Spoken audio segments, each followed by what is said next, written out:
Alrighty, welcome back. Okay, so difference and sum of cubes. So this topic is kind of scheduled typically sometimes within grade 11 math, maybe when you're studying functions or something like that, and in particular polynomials. Maybe you'll see it a little bit earlier, so who knows. But I do want to bring you back to a topic which is mostly brought in kind of grade 10, which is difference of squares, which you hopefully should remember. Now, if you don't remember difference of squares, I guess I'll put up a link up above there. You know, you can check it out again. But what the difference of squares told us is that if you had, so let's say x squared minus y squared, so the difference being, okay, so the subtraction in between two terms that were actually squared. You can factor that in a very nice format, which is one of the easiest things to kind of remember when you're studying, for instance, quadratics, into two particular factors. So you can factor it into this, and then you can factor it into that.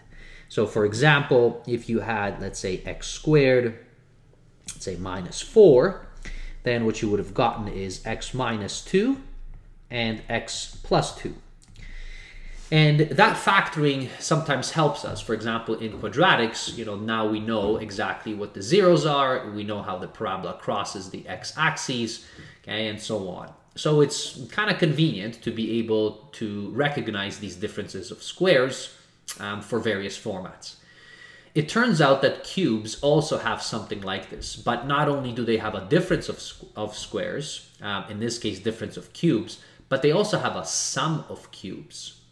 We didn't have a sum of squares. We can have a sum of squares, meaning you can add two squared terms together, but you can't really factor them when you're talking about quadratics. But in cubic form, you can. So let me just kind of show you what I mean by these. Well, first, so difference of squares, or difference of cubes, is when you have a cubic term minus another cubic term. So whatever those two cubic terms are. It turns out that this can be factored into, so x minus y, which is recognizable from the difference of squares right there. But unfortunately, the second factor is not going to be as pretty. So the second factor looks like this. You have this factor. Now, you might say, well, do I have to kind of remember this in some way, or how can I come about it on my own if you forget? Because I'll tell you, I kind of forgot these difference and sum of cubes, especially as I kept on going, and then in post-secondary, I was like, you know, like, what do we do? So always think back that when you have a difference of squares, you know, this should always be a subtraction. So you have x minus y. The rest you can probably fill out on your own. This x squared and y squared should make sense to you, because if you had to distribute across, so if I'm going to distribute across, I'm going to get x cubed here. And then if I distribute the negative y and I multiply it by the y squared, I'm going to get minus y cubed. And then you're going to have all this junk in the middle. But all that junk has to cancel because we want to come out with this difference of cubes. And so for that, you can distribute across and you can tell that it cancels out. So really what you're trying to remember is, at least for me, when I was doing this, I was always struggling to figure out, okay, is this a plus or a minus there? So for difference of squares, it's always going to be a plus xy term that you have. And I'll leave the distribution to you. You can distribute this across. You should have enough tools by now in grade 11. And then you will see that this middle term, all of these terms, so you're going to have, I think, 4 terms in here, and they're going to cancel. And all you're going to have left is x cubed minus y cubed.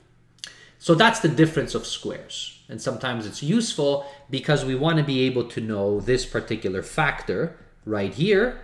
And then the second factor is just a quadratic.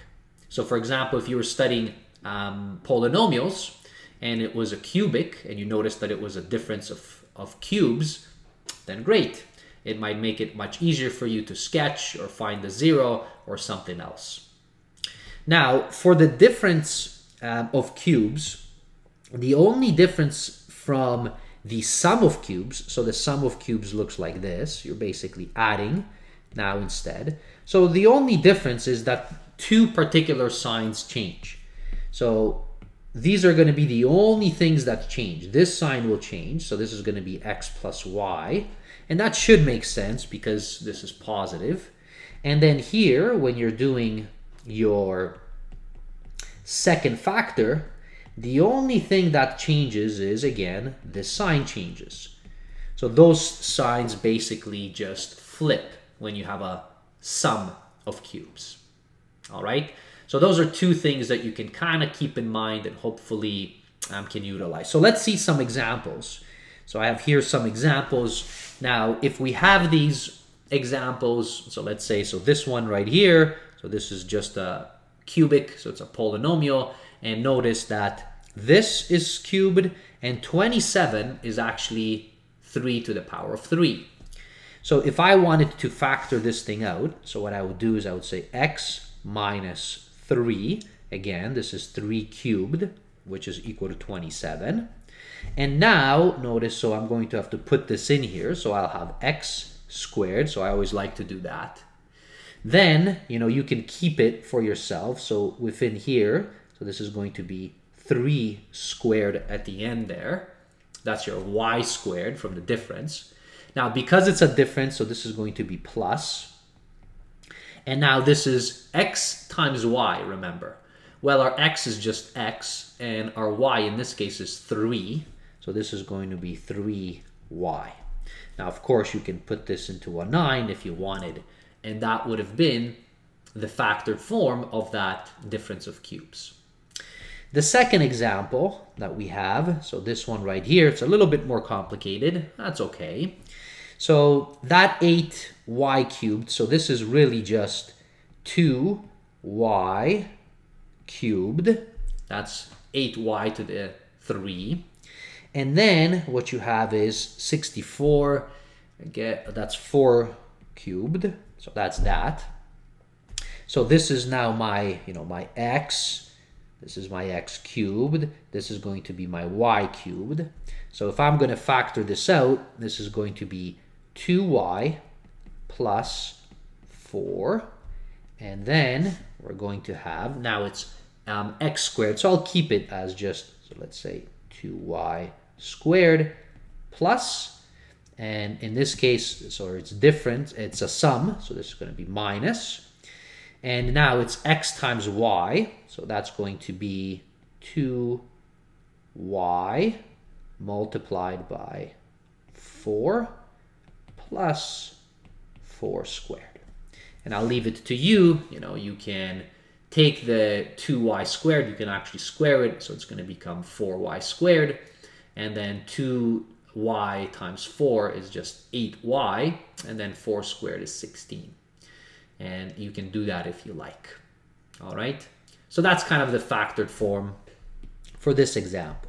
And now my third form, so in this case, well, 125 is 5 cubed. Oh, c to the 9. I guess that's c, so that's this. Okay, so c to the 3, so c cubed and to the third power. That's what you have there. And now we can fill this out. So it's a difference. This is going to be kind of 5 minus c cubed. So that's your first. And now we're going to have, so this is going to be 5 squared. This is going to be at the end there plus c cubed squared. And then in the middle, so it's a difference, so this is going to be plus, and we're going to have x and y, so that's going to be 5 times c cubed. And then you can simplify it if you like. So that's difference and sum of cubes, which you most likely will run into at some point if you're studying maybe polynomials in high school, and maybe you'll need them later on, all right, as you carry on. Okay, thanks for watching. See you in a future video. Bye, everybody.